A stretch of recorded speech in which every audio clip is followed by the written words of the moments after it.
చేస్తామని కూడా ఈ సందర్భంగా ప్రభుత్వాన్ని మేము హెచ్చరిక చేస్తా ఉన్నాం. ఏం తప్పు చేసినాం? ఏం తప్పు చేసిరు కేసీఆర్ గారు? నీళ్ళు ఇవ్వడం ఆయన చేసినటువంటి తప్ప, నిధులు తీసుకురావడం ఆయన చేసినటువంటి తప్ప, కేసీఆర్ కిట్ ఇవ్వడం ఆయన చేసినటువంటి తప్ప, అభివృద్ధి పదంలో తెలంగాణను దేశంలో నంబర్ 1గా నిలబెట్టడం తప్ప ఏం తప్పు? ఎందుకోసం నోటీసులు ఇచ్చిరని ఇవాళ తెలంగాణ జాగృతి తరఫున, యావత్ తెలంగాణ సమాజం తరఫున నేను కాంగ్రెస్ ప్రభుత్వాన్ని ప్రశ్నిస్తా ఉన్నాను. కాళేశ్వరం ప్రాజెక్ట్ అంటే కేవలం 3 బెరాజులేనా? కాళేశ్వరం ప్రాజెక్ట్ అంటే కేవలం 3 బెరాజులే అని చెప్పి మీరు ఒక కాంగ్రెస్ కమిషన్ వేసిండ్రు.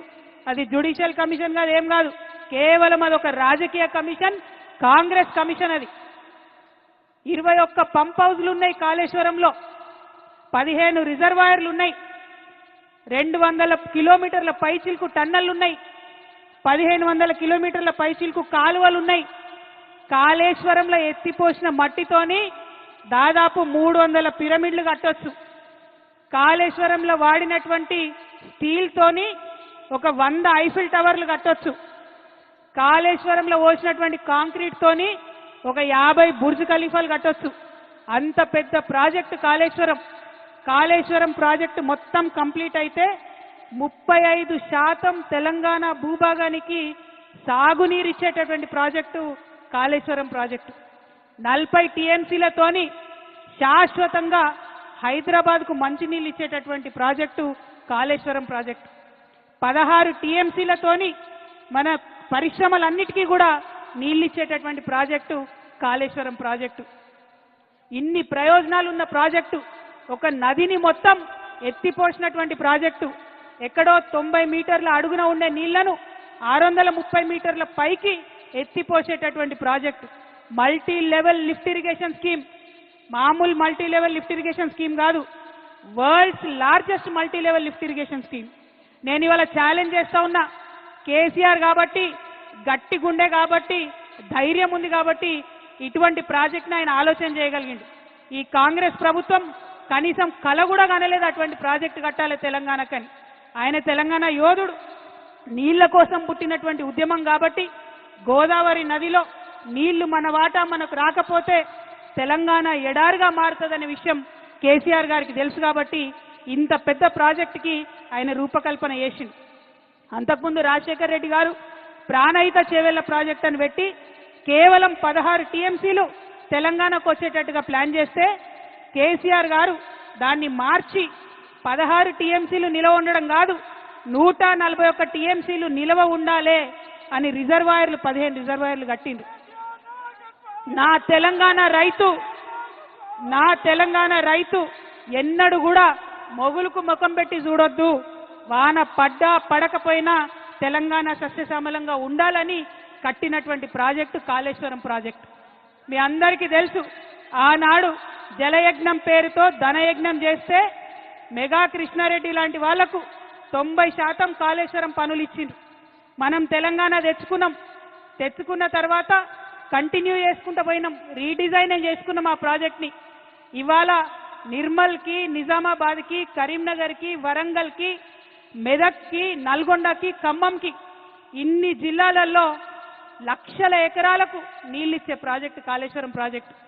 డైరెక్ట్గా 20 లక్షల ఎకరాలు, ఇండైరెక్ట్గా ఇంకొక 18.5 లక్షల ఎకరాలకు, అంటే టోటల్గా కాళేశ్వరం పూర్తయితే 40 లక్షల ఎకరాలకు నీళ్ళు వస్తాయి. అవన్నీ పక్కకు పెట్టిండ్రు. కేవలం ఒకటే ఒక కుట్ర, ఏంది? కేసీఆర్కు పేరు రావద్దు. రైతు బంధు ఇచ్చినందుకు కేసీఆర్ని గుండెల్లో పెట్టుకున్నారు రైతులు. వాళ్ళు మర్చిపోవాలి కేసీఆర్ని బద్నాం చేయాలి.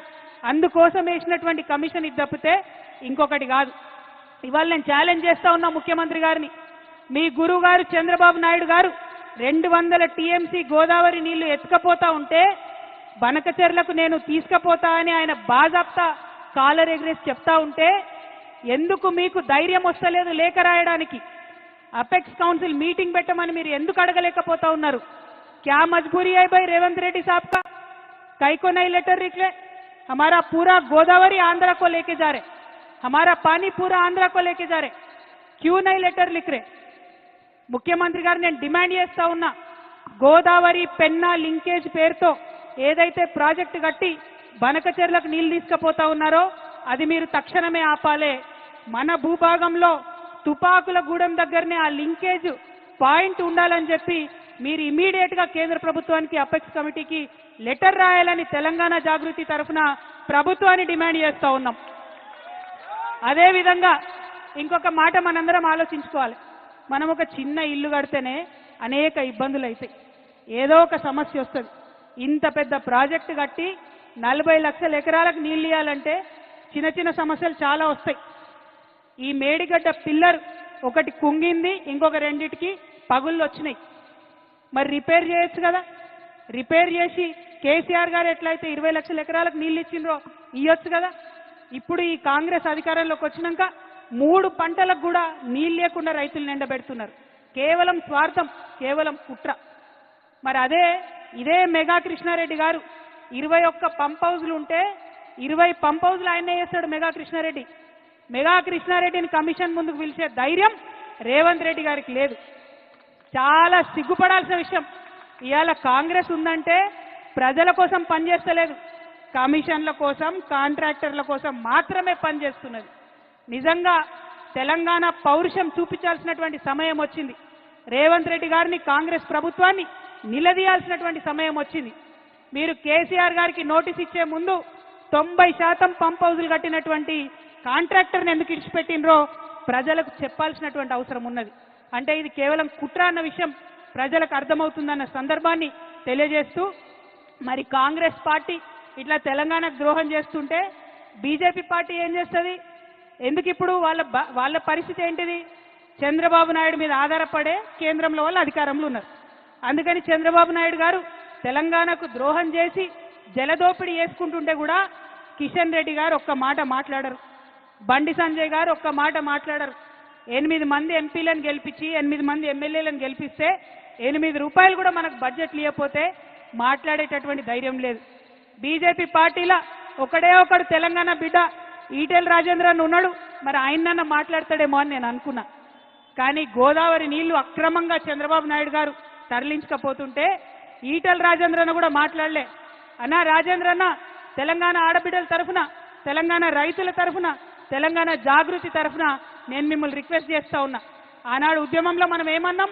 బీజేపీ నాయకులు పదవుల కోసం పెదవులు మూసుకొని ఉన్నారని చెప్పినాం. ఇవాళ మీరు దయచేసి ఆ అపవాదు తెచ్చుకోకండి. మీరు పార్లమెంటు మెంబర్గా ఉన్నారు, మీరు ప్రధానమంత్రి గారి దగ్గరికి వెళ్ళండి, ఖచ్చితంగా బనకచెర్ల ప్రాజెక్ట్ని ఆపండి. గోదావరి పెన్న లింకేజ్ మీరు తుపాకుల గూడెం దగ్గర నుంచి తెలంగాణ నుండే పెట్టాలనేటటువంటి డిమాండ్ ఈటెల రాజేందర్ గారు ప్రత్యేకంగా బాధ్యత తీసుకోవాలని తెలంగాణ జాగృతి తరఫున నేను డిమాండ్ చేస్తా ఉన్నా.